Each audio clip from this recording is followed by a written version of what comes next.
खुलुमबाय गोजोन फुंबिलिनि बयनिसिमबो गाहाम हामलायनायखौ जासिहरनाय थाबाय आं सिबि रानी ब्रह्म नोंथांमोनखौ एसबी बड निउज चेनेलाव गासैखौबो बरायबावनाय थाबाय नोंथांमोननि थाखाय आं गोदान मोनसे भिडिअ लानानै फैबावबाय अन्नानै भिडिअखौ जोबजासिम नायलांदो दुर्गा फुजानि रंजा बाजा खालामबाय थानाय थासारिनि गेजेरावनो खेबथाम एमएलए जानाय आरो बारग' मन्त्रि बाबा सिद्दिकखौ दुथांफोरा गावथारबाय महाराष्ट्रनि खेबथाम एमएलए आरो बारग' मन्त्रि बाबा सिद्दिकखौ गावथारदों मुम्बाइनि बान्द्रायाव बिथांखौ साथाम दुथांफोरा गावथारलांदों सिगांनि समाव बिथां बाबा सिद्दिकआ कंग्रेस दोलाव दंमोन आरो बे समाव बिथाङा एनसिपि राजखान्थि दोलोनि दैदेनगिरिमोन बिथांनि फिसाज्ला जिसन जाय सानजा बान्द्रानि एमएलए बिथांनि मावख'नि मोखाङाव दुर्गा फुजा फालिगासिनो दंमोन बे समावनो मटर साइकेलजों साथाम दुथांफोरा फैनानै बारग' मन्त्रि बाबा सिद्दिकनि सायाव गरद' गुलि गावदों जाय गरद'नि मादाव गरब्रैया बिथांनि मोदोमाव नांदों लोगो लोगोनो बिथांखौ मुम्बाइनि लीलावती देहा फाहामसालियावबो लांनाय जादोंमोन नाथाय जायनाखि बिथांनि देहायाव गरब्रै गुलि नांदों बेनिखायनो बिथांखौ रैखा खालामनो हानाय जायाखै एनसिपि राजखान्थि दोलोनि दैदेनगिरि बाबा सिद्दिक बिथाङा 66 बोसोर बैसोआव थैनो गोनां जाबाय महाराष्ट्रनि गिबि मन्त्रि एकनाथ शिन्दे बिथाङाबो दुखु मोननाय फोरमायथिनायजों लोगोसे साथामनि मादाव सानै दुथांखौ दासिम हमनो हाबाय आरो सासेया खारखोमानानै दं हमजानाय सानै दुथांफोरनि मादाव सासेया उत्तर प्रदेशनि आरो सासेया हारियानानि आरो बिसोरो लरेन्स बिश्नय गेंनि होननानै मिथिनो मोननाय जादों सलमान खाननि सिकिउरिटिखौबो दा गोख्रोंसिन खालामनाय जाबाय मानोना माखासे दान सिगांसो सलमान खाननि गेटआवबो गुलि गावनाय जाथाय जादोंमोन बेनि अनगायैबो सलमान खानखौबो गुलि गावनो थाखाय गोबां हुमखि होनाय जाबाय थायो आरो सलमान खानखौ बेबायदि खालामबाय थानायाव लरेन्स बिश्नय गेंनिनो आखाइ दङ बेनिखायनो सलमान खाननि सिकिउरिटि बा रैखाथिखौबो गोख्रोंसिन खालामनाय जाबाय फोरमायथिनो गोनांदि बारग' मन्त्रि बाबा सिद्दिकआ बलिउडनि स्टारफोरजों जोबोद खाथि सोमोन्दो दंमोन गावनि न'आव जानाय मोनफ्रोमबो हाबाफारिफ्राव बलिउडनि स्टारफोरखौ लेंहरोमोन बांसिनै बिथाङा सलमान खानजों खाथि सोमोन्दो दंमोन बिथांनाव जेब्ला गुलि गावदों आरो बिथांखौ देहा फाहामसालियाव लाबोनाय जादों बे समाव सलमान खान शिल्पा शेट्टी आरो माखासे स्टारफोरा फैनानै खौरां लाफैदोंमोन आरो बाबा सिद्दिकनि जिउ खोमानांनायखौ लानानै बिथांमोनहा गोथौ दुखु मोननायखौ फोरमायथिदों बिहामजो खारनायनि खौरां नाथाय बे खेबाव बिहामजोआ सोरबा सेंग्राजों खाराखै बिहाव सोमोन्दो जानायजोंनो बहाबा खारलांबाय बिहामजोआ समाजखौ लाजिफोनांनाय बे जाथाया बाक्सानि खुंगुरियाव जानो मोनदों जुना दास मुंनि सासे बिहामजोआ बिहाव सोमोन्दो जानाय गपि दासजों बहाबा खारलांबाय पुलिस थानायाव एफआइआर होनायनि उनावबो दासिमबो जेबो खौरां गैया होननानै फोरमायथिदों नखरनिफ्रा जुना दासनि नखरनिफ्रा फोरमायथिनाय बायदिब्ला जुना दासनि फिसाया बेंगालराव कम्पानियाव खामानि मावो गोबां खस्थ'नि गेजेरजों गरसे गरनै रां आरजियो आरो नखरखौ नायहरो नाथाय गोबां खस्थ'नि गेजेरजों आरजिनाय रां 90,000 रांखौ लानानै जुना दासआ बिजेपिनि दैदेनगिरि जाय बिहाव सोमोन्दो जानाय गपि दास बेजों बहाबा खारलांबाय पुलिसनो एफआइआर होनायनि उनावबो दासिमबो जेबो खौरां मोननो हायाखै होननानै फोरमायथिदों नखरनिफ्रा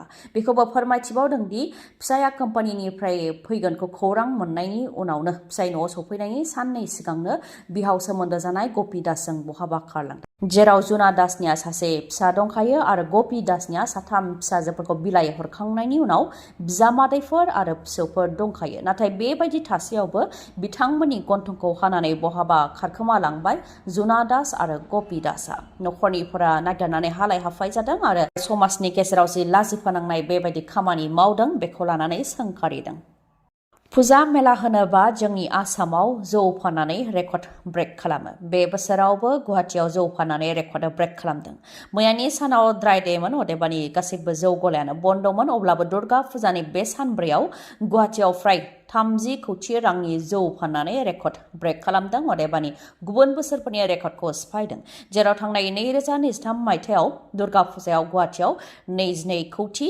50 लाख रांनि जौ फाननो हादोंमोन आरो बेनि बोसोरसे सिगां अदेबानि 2022 मायथाइयाव 16 कौटि 80 लाख रां जौ फाननो हादोंमोन नाथाय बे खेबाव गुवाहाटियावनो फ्राय 30 कौटि रांनि जौ फाननो हादों गुबुन गुबुन बोसोरफोरनि जौ फाननो हानायनि रेकर्डखौ बे बोसोराव सिफायदों आइ बिमा दुर्गाखौ मैया बिदाय होबाय रंजा बाजा दामनाय देनायनि गेजेरजों मैया बिदाय होबाय बिमा दुर्गाखौ बेंगलि समाजनि सुबुंफोरनि अनगायैबो माखासे जायगाफ्राव बर' समाजनि सुबुंफोरखौबो बिमा दुर्गाखौ फुजा होनायखौ नुनो मोननाय जादों आरो मैयानि सानाव गाजा गोमजा रंजा बाजानि गेजेरजों बिमा दुर्गाखौ बिदाय होनायखौबो नुनो मोननाय जादों बिदाय होनायफोरनि मादाव गुवाहाटिनि कासिमारि घाटआव गुवाहाटी सिटी पुलिस रिजार्भनिफ्राय मोनसे गुबुन रोखोमै बिमा दुर्गाखौ बिदाय होदों गान सिलोड होनायनि गेजेरजों बिमा दुर्गाखौ बिदाय होनायखौ नुनो मोननाय जादों बेबायदिनो मैयानि सानाव भारतनि गासैबो जायगायावनो बिमा दुर्गाखौ बिदाय होबाय।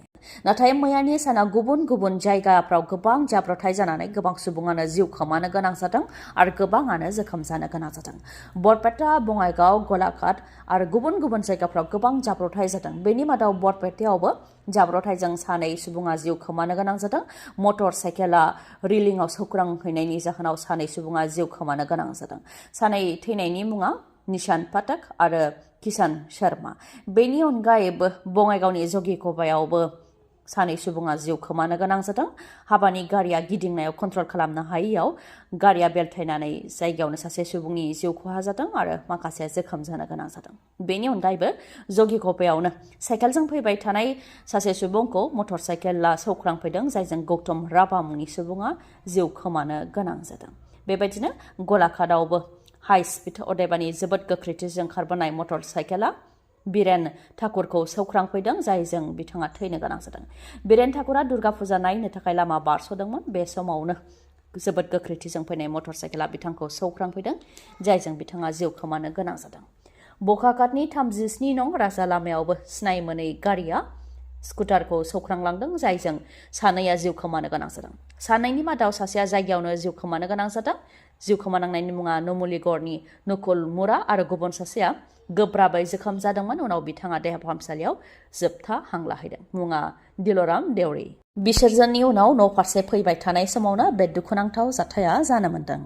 बिसायख'थि फैयोब्ला दैदेनगिरिफ्रा सांग्रां जायो। राजखान्थिनि सांग्रां दैदेनगिरिफ्रा बिसायख'थि खाथियाव फैयोब्ला जौगालु बिथांखिफोरनि खामानि मावनो थाखाय गोख्रैसिनै अन्थाइ खाम्फाखौ गायसननायखौ नुनो मोननाय जायो। नाथाय बिसायख'थिनि सिगां सिगां अन्थाइ खाम्फा गायसननायखौ लानानै बे खेबाव जादों दान्थे बिदान्थे। रायजोआव मोनबा बिधानसभा बियाबाव उफ्रा बिसायख'थि जागोन। बिटिआरआवबो सिडली बिधानसभा बियाबाव उफ्रा बिसायख'थि जागोन। थिग बेबायदिनो बिटिआरआवबो दैदेनगिरिफ्रा गोख्रोंसिन खामानि मावनायखौ नुनो मोननाय जादों आरो गुबुन गुबुन बियाबफोर जेराव उफ्रा बिसायख'थि जानो गोनां बेफ्रावबो दैदेनगिरिफ्रा गोख्रोंसिनै खामानि मावदों आरो रायजो राजानि सेराव थांदों। थिग बेबायदिनो सामुगुरियाव जागोन बिजेपि आरो कंग्रेसनि गेजेराव दावहा। कंग्रेसनिफ्राय रकिबुल हुसेना गावनि फिसाज्ला ताजलिल हुसेनखौ दिसपुराव दैथायहरनो थाखाय नारा नाथा नाजादों। ओजोंहाय बिजेपिनिफ्राय दिप्लु रन्जन शर्माया बिजाथि जानो हागौ। बेखौ लानानै मोननै दोलोनि गेजेराव गोबां दान्थे बिदान्थे जागासिनो दङ। सामुगुरियाव बिजेपि आरो कंग्रेसनि गेजेराव जानो गोनां दावहाया जोबोद खाब गोनां जागोन आरो बिसायख'थिखौ लानानै मोननै दोलोनि गेजेराव दावहाया गोख्रोङैनो जागासिनो दङ। थिग बेबायदिनो जौगालु बिथांखिफोरनि अन्थाइ खाम्फा बेखेवबाय थानायखौ लानानै बिजेपि दोलोनिफ्राय कंग्रेसनि सायाव गाग्लोबदों। सेंसन गैयालासे अन्थाइ खाम्फानि फिथा हास'बाय थाबा जानाय नङा होननानै बुंथिदों। जेराव बोसोर मख'नाय गैया, जायगानि मुंबो मख'नाय गैया, राजखान्थिनि मुङाव रायजो राजाफोरनो ओरैनो टुपि गानहोनो नाजादों होननानैबो कंग्रेसखौ गाग्लोबो बिजेपि दोलोनिफ्राय। फिन सागु मावसुमाफोरनि जिउ खहा, वाल बायसिननानै सागु मावसुमाफ्रा जिउ खोमानो गोनां जादों। गंसे फेक्टरि बानायनायनि खामानि जागासिनो दंमोन। बेयावनो फेक्टरिनि साखाथियाव बा वालनि खाथियाव टेंकि लागायनो थाखाय 16 फिट हाखर जावदोंमोन। गासै 10 मावसुमाफ्रा बेयाव खामानि मावदोंमोन। 10 मादाव सागुआ हाखराव खामानि मावगासिनो दंमन आरो सासेया गोजौआव दंमोन। बे समावनो हाखर खाथिनि वालाव नांनानै वाला गोग्लैसिनदों, जायजों सागुआ जिउ खोमानो गोनां जादों। गुजरातनि मेहसाना जिल्लानि सिङाव थानाय जसलपुर गामियाव बे जाथाया जादों। जाथायखौ लानानै प्राइम मिनिस्टार अफिसनिफ्रायबो दुखु मोननाय फोरमायथिनानै जिउ खोमानांनाय न'खरनो 2 लाख राङै होनो थाखाय फोसावदों आरो जोखोम जानांनाय सुबुंफोरनो 50,000 रां होनो थाखाय फोसावदों। फुजानि अफारनि थाखाय जाय बिथांमोनहा नेनानै दंमोन बिथांमोननि थाखाय गोजोनथाव खौरां। मणिपुरनि मानास अट' हन्डा श'रुमा नोंथांमोननि थाखाय फुजानि अफार लानानै फैदों।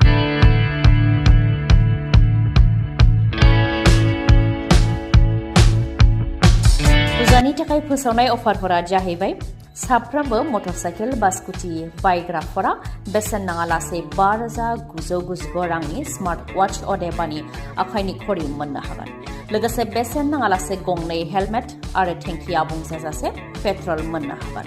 बेनि अनगायैबो गोजाम मटरसाइकेल बा स्कुटिखौ सोलायनानै गोदान मटरसाइकेल बा स्कुटि लानो हानायनिबो खाबु दङ बे श'रुमाव आरो गोरलैयैनो फाइनान्सआव मटरसाइकेल बा स्कुटिखौबो मोननो हागोन नोंथाङा।